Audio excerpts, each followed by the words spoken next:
Hello everybody and welcome back to Red Devils TV. Now this is your Manchester United versus Fulham FA Cup match reaction.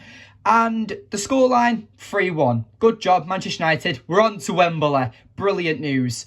But the scoreline deflects something else for me.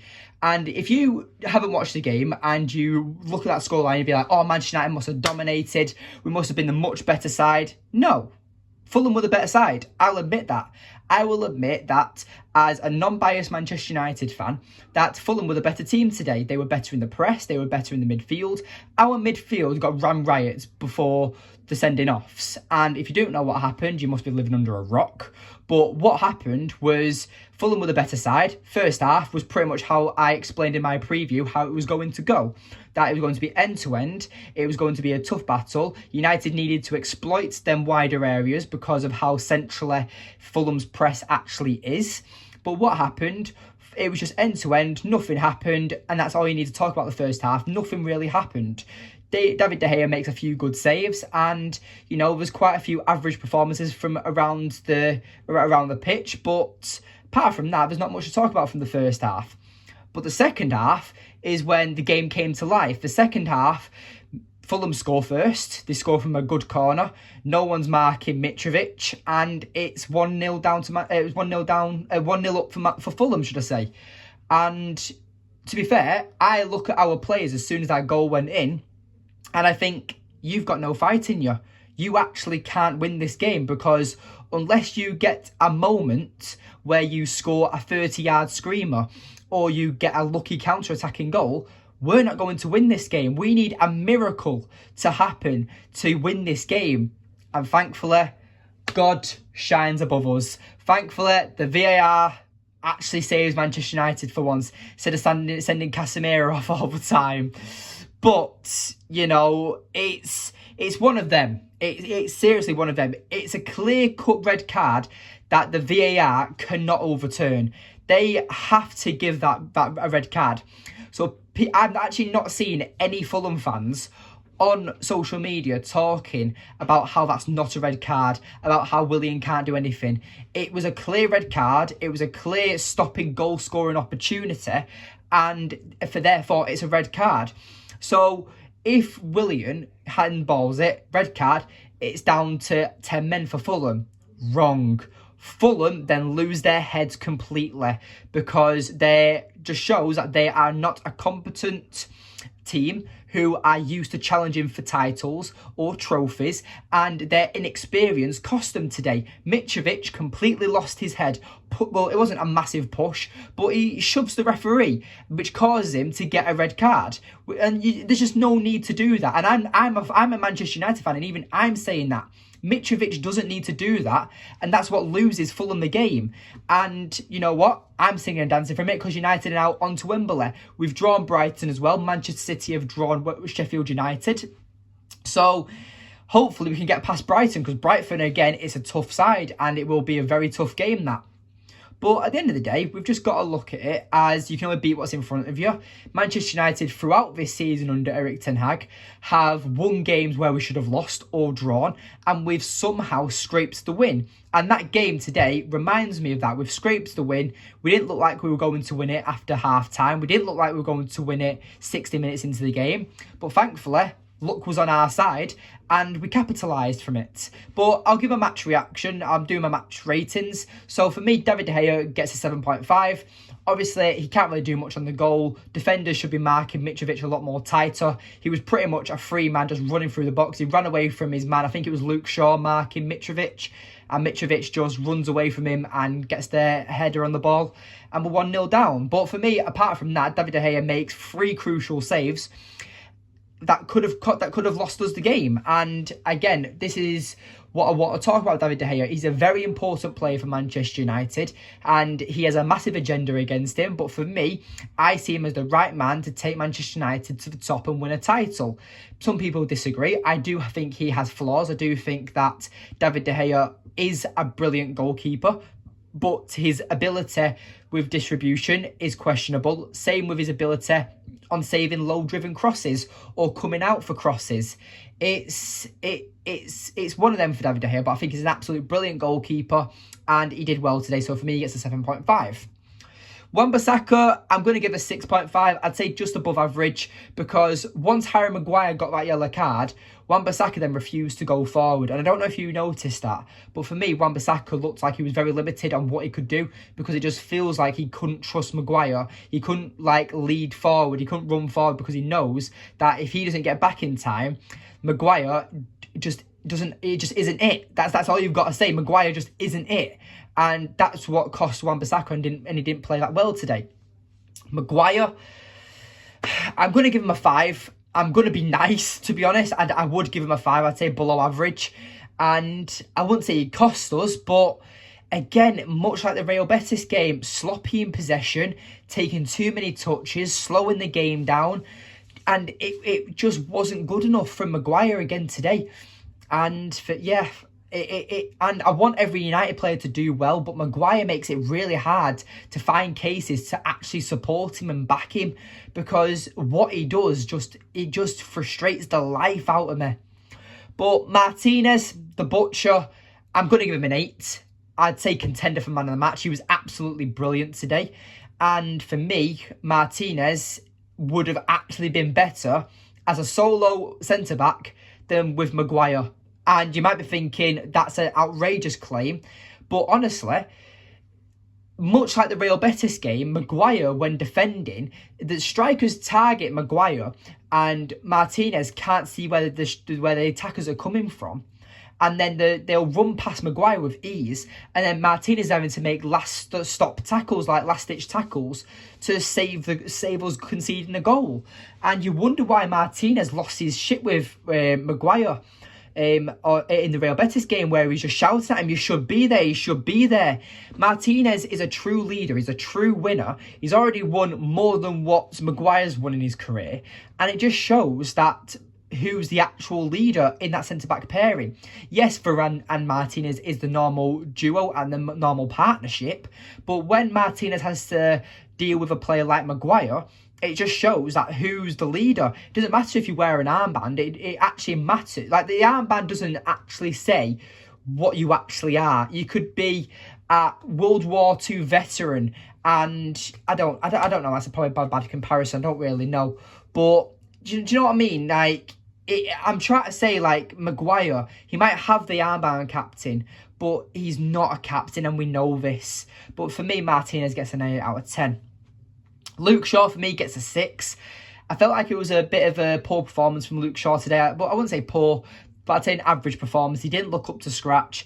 I personally would have took him off for Malacia. And I just think that Malacia is getting to that point again, like early in the season, where Luke Shaw isn't performing and Malacia is slowly stepping up the ranks and going to take his place.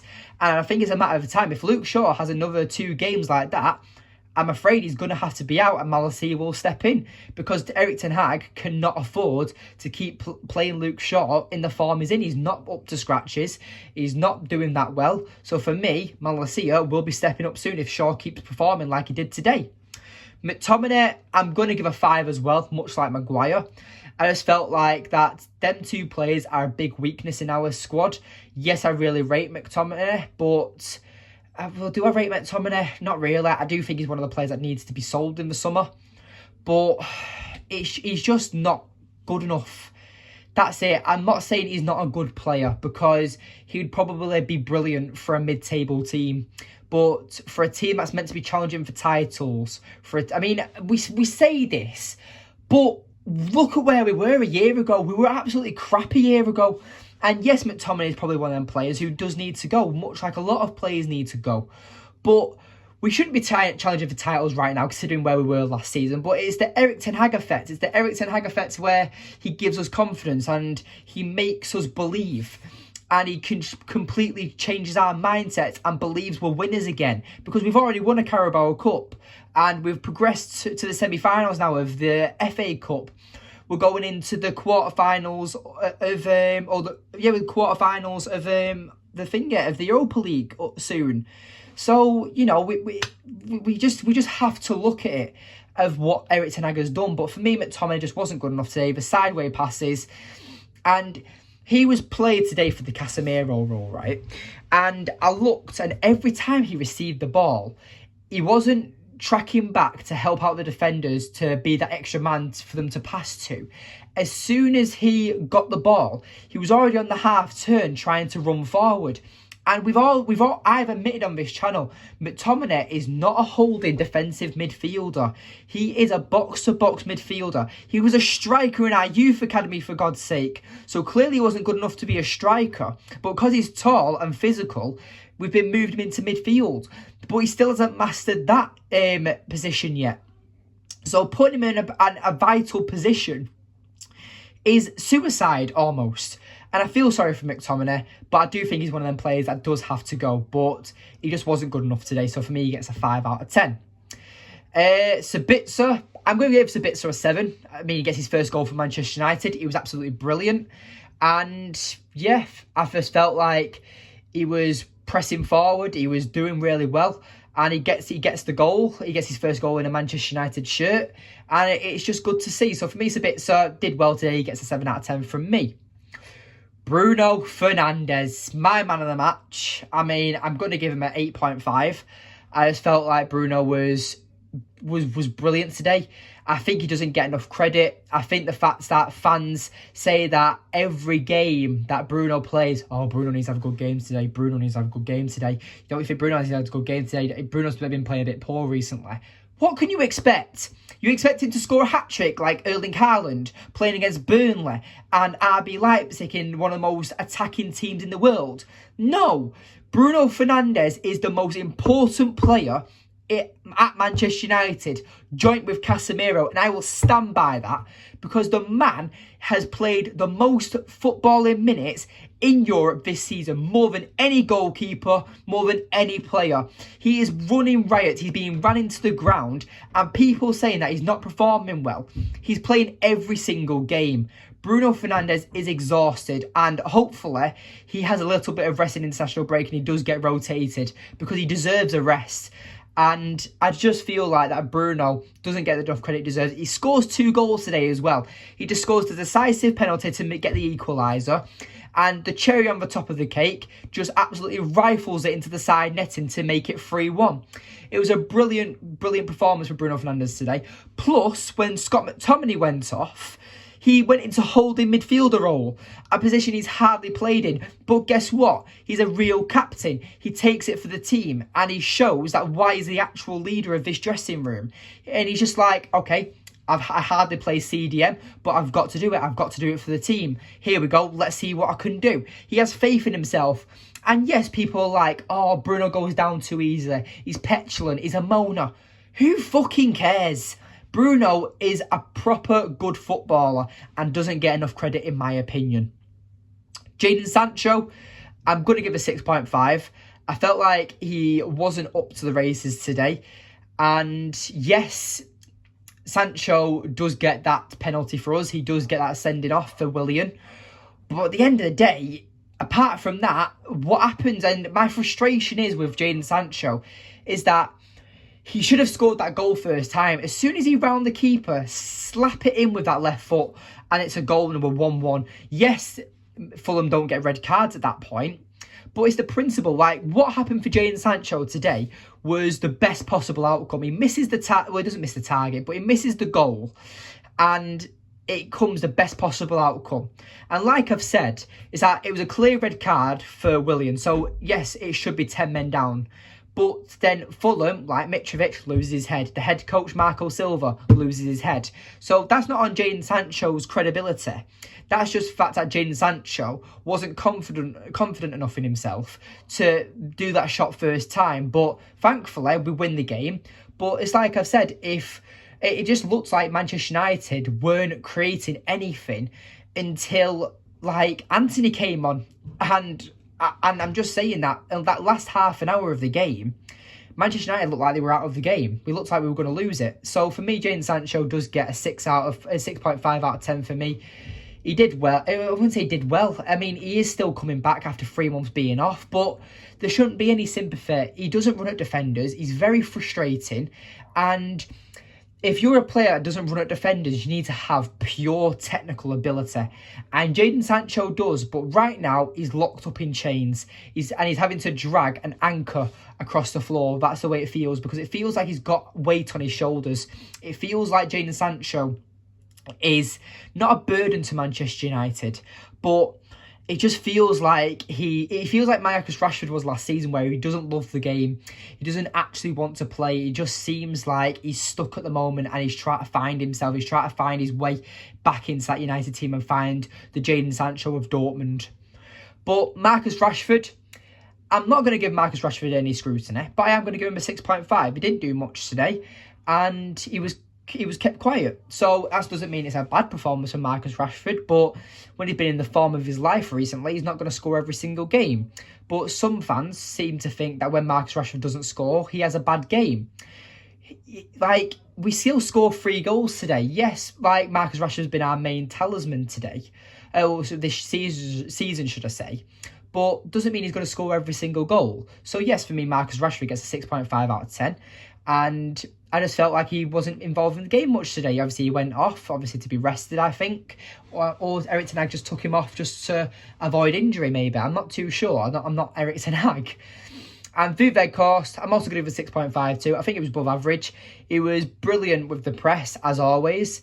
And I just felt like he was in the graveyard shift today. United didn't create enough for any of our forwards today, never mind Weghorst. So I felt like he did okay today, Weghorst. And yeah, for me, I mean, he made a decisive clearance as well, actually. I think it was before United actually got the penalty, and Fulham were pressing us and they had a corner, and Andreas Pereira swings it in, and Weghorst just nuts it, because it looked like David De Gea wasn't coming out for that cross. But yeah, who else? Anthony came on. I'm going to give Anthony a 7. I felt like that the frustration I've had with Anthony over the recent few games, that he's not been running at defenders. But on that counter-attack, what caused us to get that penalty, he was running at defenders at full speed, and he passes that ball beautifully for Jadon Sancho. And I think that what Anthony did today, he had a few shots on target. He looked quite dangerous. And I thought he was out through injury because he wasn't at training. So I don't know why he was out of training. But if he is injured, he came on and did a bloody good job, in my opinion. He changed the game. So, yeah, for me, Anthony gets a 7 out of 10. Finally, who else was it? Yeah, Fred. I'm just going to give Fred a 6. I didn't really notice him when he came on. That's about it, really. But yeah, thank you for watching today's video. Please remember to like, subscribe, comment and share. And yeah, well, thank you for 600 subscribers. I'm stuttering at this point. I need to have a beer. And yeah, happy Mother's Day if you made it this far into the video. To all the mums out there, you're absolutely legends. And yeah, thank you for if you made it this far into the video. Please remember to like, subscribe, comment and share. And I'll see you in the next one. Goodbye.